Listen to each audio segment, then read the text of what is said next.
Chapter 12. Early in May, a tube in the Admiral's radio flared and died, cutting off the voice of the world outside. While these communications had always been sketchy and the information meager and confusing, the fact that they were gone entirely was a blow to everyone. The Admiral's shortwave receiver had been their only reliable source of news. It was also a fount of hope. Each night that reception was good, some of them had gathered in the Admiral's den and listened while he conned the wavelengths, hoping for news of peace, victory, succor, reconstruction. While they never heard such news, they could always wait for the next night with hope. After consulting with the Admiral and the Henrys, Randy posted a notice on his official bulletin board in Marines Park. He asked a replacement for the tube and offered a handsome payment, a pig and 2 chickens, or a 5-year file of old magazines. A proper tube never came in. Before the day, the Admiral had been forced to order replacement tubes directly from the factory in New Jersey, so he had not been optimistic. Even had they been able to acquire a new tube, the radio could not have operated long, for the automobile batteries were depleted, and it was in May that gasoline vanished entirely. In June, Preacher Henry's corn crop ripened, the sweet yam swelled in the ground, and the first stalks of 2-tone sugar cane fell to the machete. June was the month of plenty, the month in which they all ate corn pone and hoe cake with molasses. In June, they all fleshed out. It was in June, also, that they ran their first batch of mash through the still built by Bill McGovern and 2-tone. It was an event. After pine knots blazed for 3 hours under a 50-gallon drum, liquid began to drip from the spout, terminating an intricate arrangement of copper tubing, coils, and condensers. 2-tone caught these first drops in a cup and handed it to Randy. Randy sniffed the colorless stuff. It smelled horrible. When it had cooled a bit, he tasted it. His eyes watered and his stomach begged him not to swallow. He managed to get a little down. It was horrid.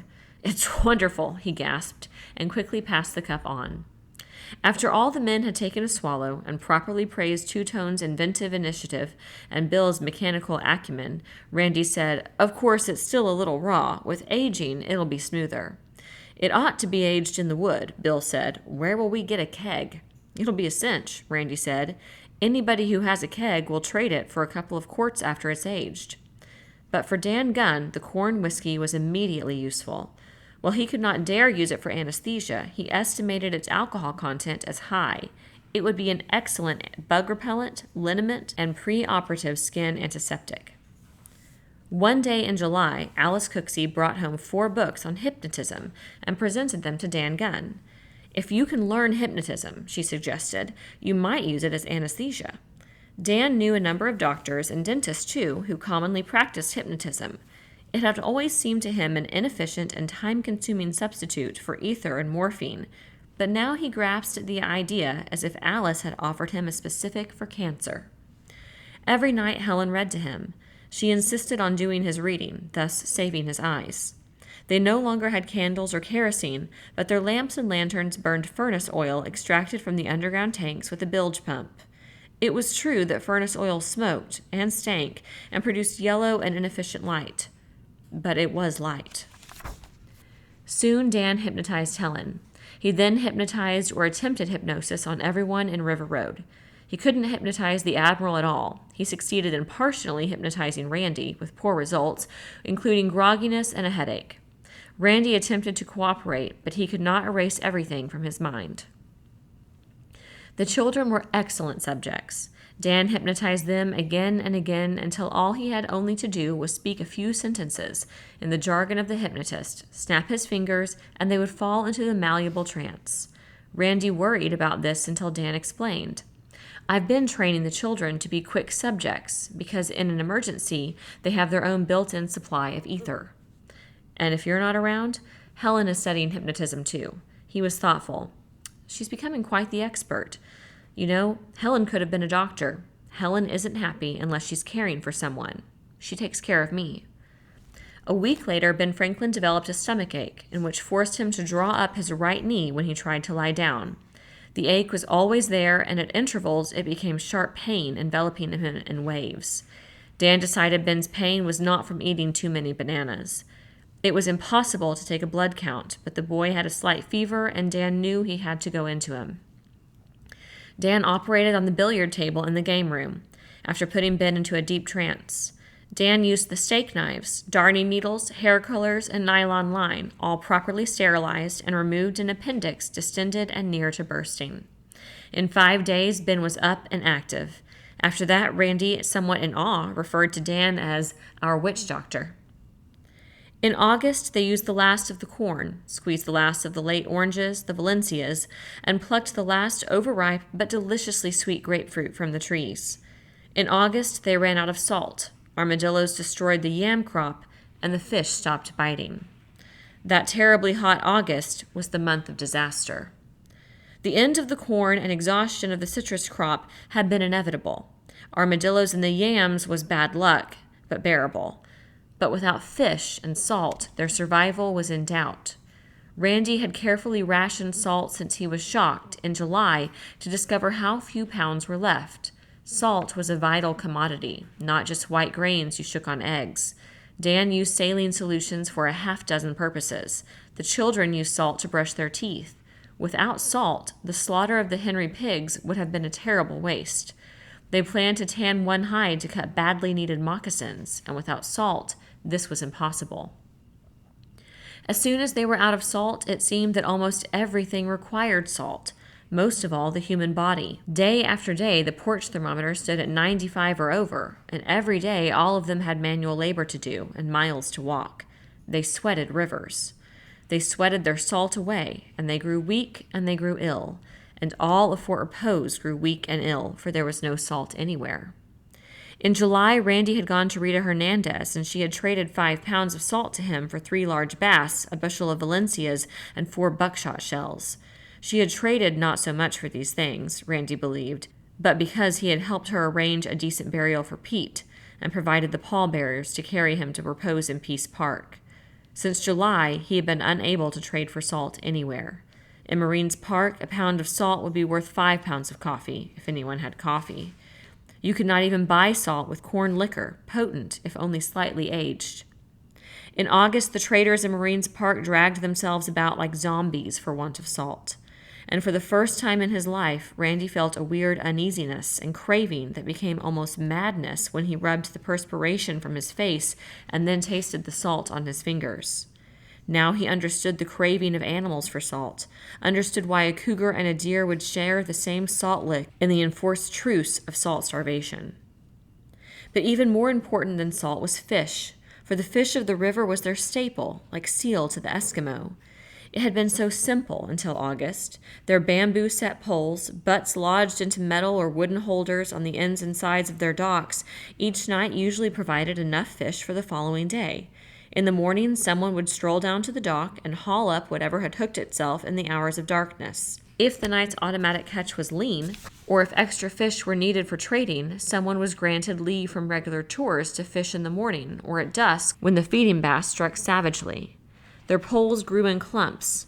They had line aplenty, hooks enough to last for years. Fishing had been the pre-day hobby of Bill McGovern and Sam Hazard, as well as Randy. And every kind of bait, worms, crickets, grasshoppers, tadpoles, minnows, shiners, for anyone was capable of using a shovel, throw net, or simply his hands.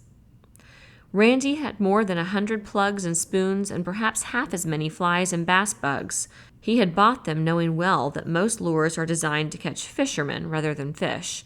Still, on occasion, the bass would go wild for artificials, and in the spring the specks and bream would snap up small flies and tiny spoons. So fish had never been a problem, until they stopped biting. When they stopped biting, they stopped all at once and all together. Even with his circular shrimp net, wading barefoot in the shallows, Lib beside him hopefully carrying a bucket, Randy could not net a shiner, bream, cat, or even a mudfish. Randy considered himself a good fisherman, and yet he admitted he didn't understand why fish bit or why they didn't. August had never been a good month for black bass, true, but this August was strange. Only during thunderstorms was there even a ripple on the river. A molten sun rose, grew white-hot, and sank red and molten, and the river was unearthly still and oily, agitated no more than Florence's aquarium. Even at the crack of dawn or at final light, no fish jumped or swirled. It was bad, and it was eerie and frightening. In the 3rd week of August, when they were all weak and half sick, Randy spoke his fears to Dan. It was evening. Randy and Lib had just come from the hammock. For an hour they had crouched together under a great oak, waiting for the little gray squirrels to feed. They had been utterly quiet, and the squirrels had been noisy, and Randy had blasted 2 of them out of the tree with his double 20, a shameful use of irreplaceable ammunition for very little meat. Yet 2 squirrels was enough to give meat flavor to the stew that night. What they would have for breakfast, if anything, nobody knew. They found Dan in Randy's office with Helen trimming his hair. Randy told them about the 2 squirrels, and then he said, "Dan, I've been thinking about the fish. I've never seen fishing this bad before. Could anything big and permanent have happened? Could radiation have wiped them out, or anything?" Dan scratched at his beard, and Helen brushed his hand down and said, "Sit still." Dan said, "Fish. Let me think about fish. I doubt that anything happened to the fish. If the river had been poisoned by fallout right after the day, the fish would have come to the surface. The river would have been blanketed with fish. That didn't happen then, and that hasn't happened since. No, I doubt there has been a holocaust of fish." "It worries me," Randy said. "Salt worries me more. Salt doesn't grow or breed or spawn. You either have it or you don't." Helen swung the swivel chair. Dan was facing the teak chest. Suddenly he lifted himself out of the chair, flung himself on his knees, opened the chest, and began to dig into it. "The diary!" he shouted. "Where's the diary?" "It's there. Why?" "There's salt in the diary. Remember when Helen was reading it to me after I was slugged by the highwaymen? There was something about salt in it. Remember, Helen?" Randy had not looked into the log of Lieutenant Randolph Rousey Payton for years, but now it was coming back to him, and he did remember. Lieutenant Payton's Marines had also lacked and needed salt, and somehow obtained it. He dropped on his knees beside Dan and quickly found the log. He skimmed through the pages. Lieutenant Payton, as he recalled it, had run out of salt in the 2nd year. He found an entry dated August 19th, 1839. "The supply boat from Cow's Ford being much overdue, and my command lacking salt and suffering greatly from the heat, on 6 August I dispatched my Loyal Creek guide, Billy Longnose, down the St. Johns, sometimes called the River May, to discover the cause of delay. Today he returned with the information that our supply boat, beating its way upstream, had put into dock at Mandarin, a town named to honor the Oriental nation from which it imported its orange trees. By ill luck on that night, the Seminoles raided Mandarin, putting to death a number of its inhabitants and burning the houses. The master of the supply boat, a civilian, and his crew, consisting of a white man and 2 slaves, escaped to the woods and later reached St. Augustine. However, the boat was pillaged and then burned. All other privations my men can endure, except lack of water and lack of salt." The next entry was dated August 21. Randy read it aloud. "Billy Longnose today brought to the fort a Seminole, a very dirty and shifty-eyed buck calling himself Cucuan, who offered to guide me to a place where there is sufficient salt to fill this fort 10 times over. So he says. In payment, he demanded 1 gallon of rum. While it is unlawful to sell spirits to Seminoles, nothing is said about giving them drink. Accordingly, I offered the buck a half-gallon jug, and he agreed." Randy turned the page and said, "Here it is, 23 April. This day I returned to Fort Repose in the 2nd boat, bringing 12 large sacks of salt. It was true. I could have filled the fort 10 times over. The place is near the headwaters of the Timucuan, some 22 nautical miles, I should judge, up that tributary. It is called by an Indian word meaning blue crab pool. The pool itself is crystal clear, like the Silver Springs. I thought it surrounded by a white beach, but then discovered that what I thought was sand was pure salt. It was quite unbelievable. In this pool there were blue crabs, such as are found only in the ocean, yet the pool is many miles inland, and 200 miles from the mouth of the St. Johns, or May." Randy closed the log, grinned, and said, "I've heard of Blue Crab Run, but I've never been there. My father used to go there when he was a boy for crab feasts. He never mentioned salt.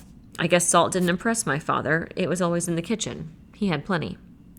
The next morning, the Fort Repose fleet set sail, 5 boats commanded by an admiral whose last sea command had also been 5 ships, a supercarrier, 2 cruisers, and 2 destroyers. By August, most of the boats in Fort Repose had been fitted with sails cut from awnings, draperies, or even nylon sheets for the lighter outboards, and with keels or sideboards and hand-carved rudders. For the expedition up the Timucuan, Sam Hazard chose boats of exceptional capacity and stability. Randy's light fiberglass boat wasn't suitable, so Randy went along as the Admiral's crew. With the south wind blowing hot and steady, they planned to reach Blue Crab Pool before night and be back in Fort Repose by noon the next day, for their speed would double on their return voyage downstream. Their 5 boats crewed 13 men, all well armed. It would be the first night Randy had spent away from Lib since their marriage, and she seemed somewhat distressed by this. But Randy had no fear for her safety or for the safety of Fort Repose. His company now numbered 30 men. It controlled the rivers and the roads. Knowing this, highwaymen shunned Fort Repose. The phrase deterrent force had been popular before the day and effective so long as that force had been unmistakably superior. Randy's company was certainly the most efficient force in Central Florida, and he intended to keep it so. Sitting at the tiller, gold-encrusted cap pushed back on his head, the wind singing through the stays, the Admiral seemed to have sloughed off a decade. "You know," he said, "when I was at the academy, they still insisted that we learn sail before steam. They used to stick us in catboats and make us whip back and forth on the Severn and learn knots and rigs and spars. I thought it was silly. I still do, but it is fun." They reached a curve of the river, and Randy watched the captain's walk on his roof disappear behind the cypress and palms. It was fun, he thought, and it was quiet.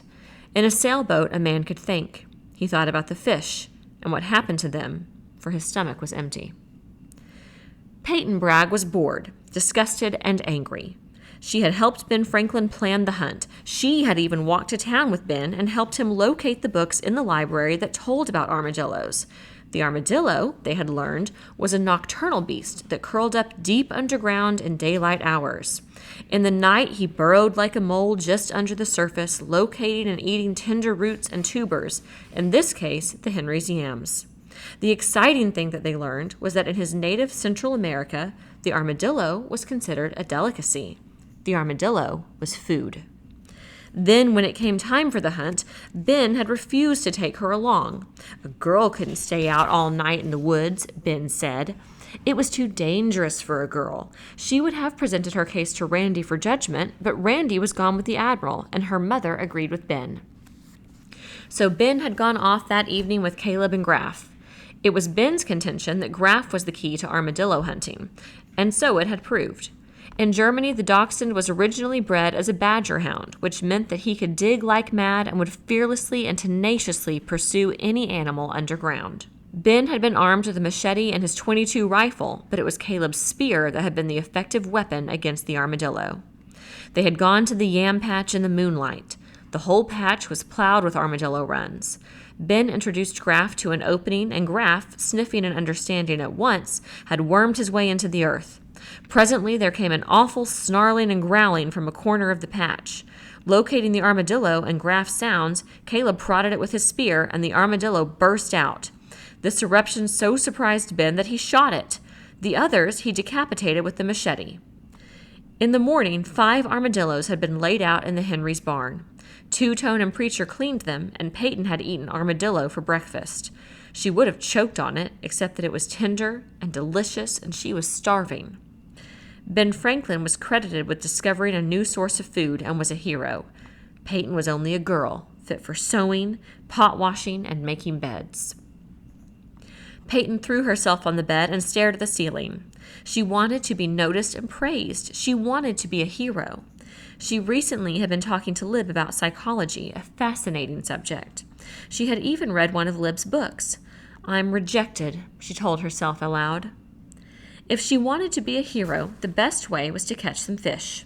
She set her mind to the problem. Why wouldn't the fish bite? She had heard the Admiral say that the best fisherman on the river was Preacher Henry, and yet she knew that Randy hadn't talked to Preacher about the no-fish. If anybody could help, Preacher could. She got up, smoothed the bed, and sneaked down the back stairs. This was her day to sweep upstairs. She would finish when she got back. Payton found Preacher in the cool of his front porch, rocking. Preacher was getting very old. He didn't do much of anything more except rock. Preacher was the oldest person Payton had ever seen. Now that he had grown a white beard, he looked like a dark prophet out of the Bible. Payton said, "Preacher, can you tell me something?" Preacher was startled. He hadn't seen her slip up on him, and her voice had broken his dream. He started to rise and then sank back into the chair. "Sure, Payton," he said. "What do you want to know?" "Why don't the fish bite?" Preacher chuckled. "They do bite. They bite whenever they eat. Come on, Preacher, tell me how I can catch some fish." "To catch fish, you got to think like a fish." "Can you think like a fish, little girl?" Payton felt injured being called little girl, but she was a child of dignity, and it was with dignity that she answered, "No, I can't. But I know that you can. You must, because you're a great fisherman." Preacher nodded in agreement. "I was a great fisherman. Now I feel too poorly to fish. Nobody thinks of me anymore as a great fisherman. They only think of me as an old man of no use to anyone. You are the first one to ask, why don't the fish bite? So I'll tell you." Payton waited. "If it was very hot, like now, the hottest I ever remember, and you was a fish, what would you do?" "I don't know," Payton said. "I know what I do. I take showers, 3 or 4 a day, outside with nothing on." Preacher nodded. "The fish, he wants to stay cool too. He don't hang around the shore there, his arm swept to indicate the riverbanks. He goes out into the middle. The water close to the shore, it's hot. You put your hand in it, it feels like soup. But out in the middle of the river, way down deep, it's nice and cool. Down there, the fish feels lively and hungry, and he eats. And when he eats, he bites." "Bass?" "Yes, big bass, way deep down." "How would I get them? Nobody's been able to net any bass bait, no shiners."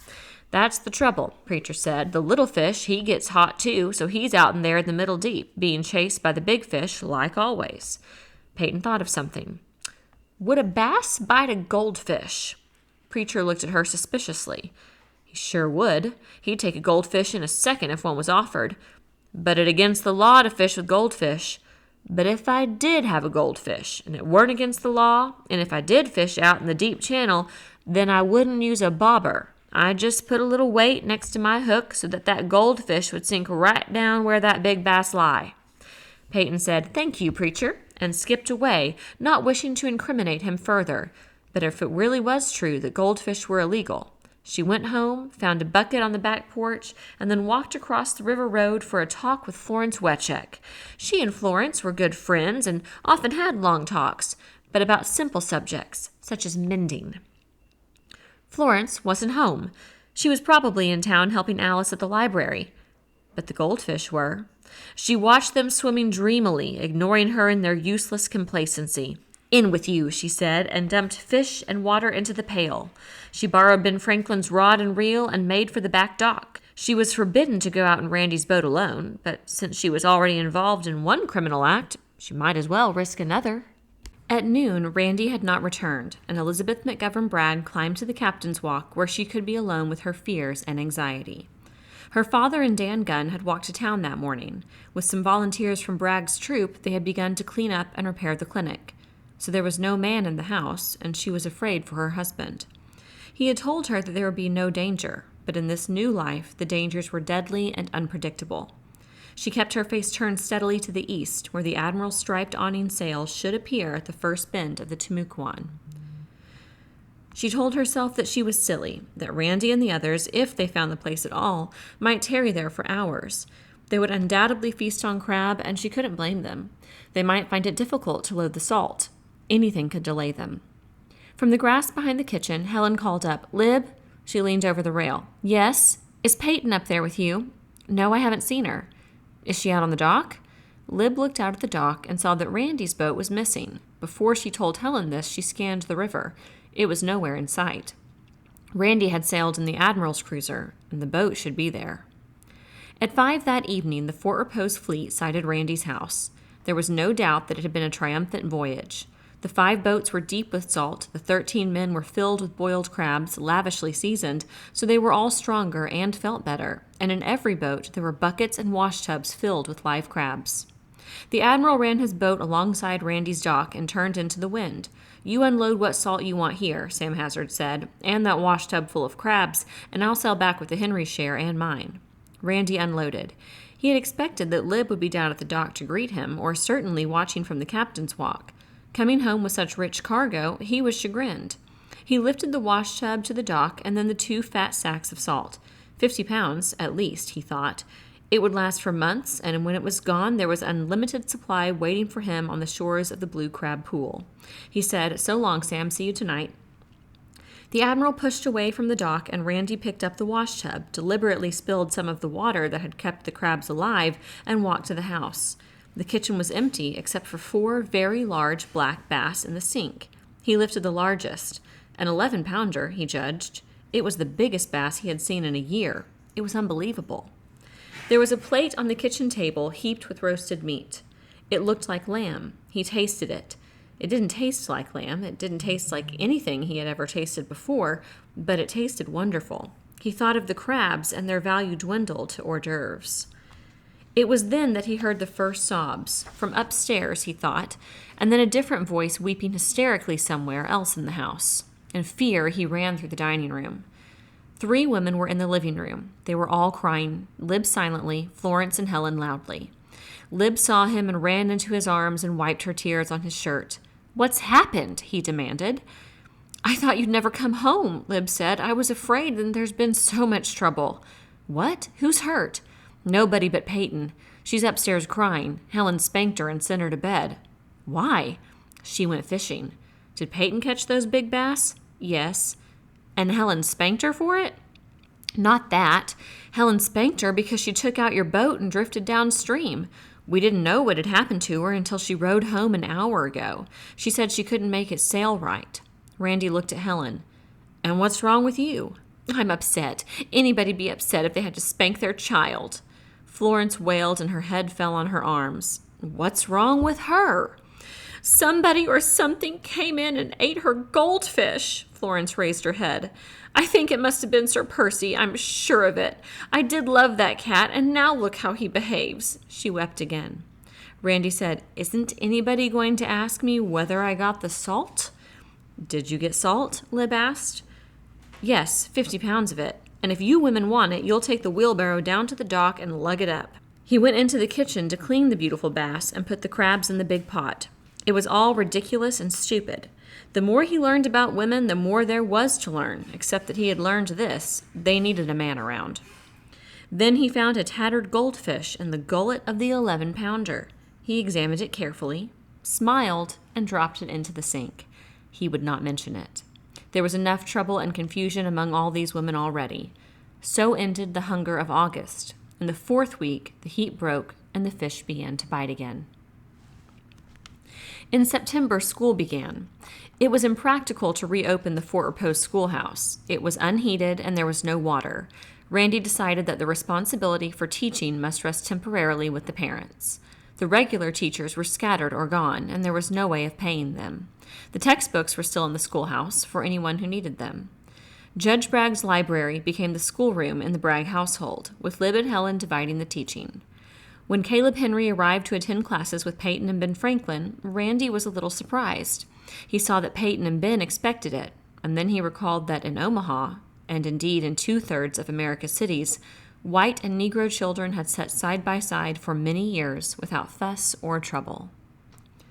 In October, the new crop of early oranges began to ripen. The juice tasted tart and refreshing after months without it. In October, armadillos began to grow scarce in Fort Repose, but the Henrys' flock of chickens had increased, and the sow again farrowed. Also, ducks arrived in enormous numbers from the north, more than Randy had ever seen.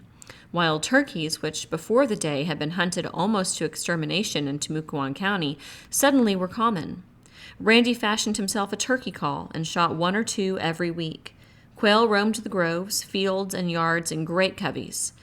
He did not use his shells on such trifling game, but Two-Tone knew how to fashion snares and taught the boys, so there was usually quail for breakfast along with eggs. One evening near the end of the month, Dan Gunn returned from his clinic, smiling and whistling. "Randy," he said, "I have just delivered my first post-day baby, a boy about 8 pounds, bright and healthy." "What's so wonderful about delivering a baby?" Randy said. "Was the mother under hypnosis?" "Yes, but that's not what was wonderful." Dan's smile disappeared. "You see, this was the first live baby full term. I had 2 other pregnancies that ended prematurely. Nature's way of protecting the race, I think, although you can't reach any statistical conclusion on the basis of 3 pregnancies. Anyway, now we know that there's going to be a human race, don't we? I'd never really thought that there might not be. I had, Dan said quietly.